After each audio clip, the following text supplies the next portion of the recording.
নিশ্চয় বুজিলো তোৰ আস্ফালনৰ কাৰণ জানিল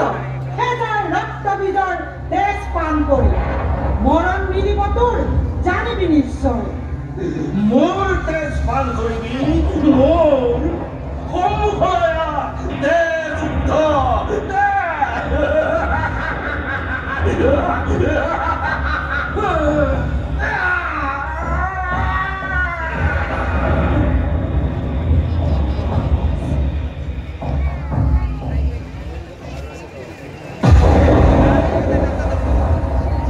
ভক্তক ৰক্ষা কৰা মোৰ কৰ্তব্য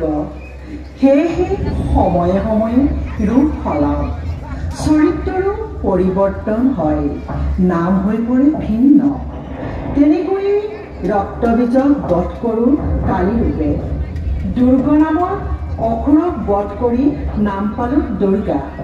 দেৱকুলীয়ে মহিষাসুৰক বধ কৰিবলৈ হাতত তুলি দিলে অস্ত্ৰ দেৱাদিদেৱ মহাদেৱে হাতত তুলি দিলে ত্ৰিশূল বিষ্ণুৱে চক্ৰ বায়ুৱে ধেনু ইন্দ্ৰই বজ্ৰ সমুদ্ৰই বস্ত্ৰ অলংকাৰেৰে সজাই তুলিলে মোৰ বাহন সিংহ তুলিলে সিংহ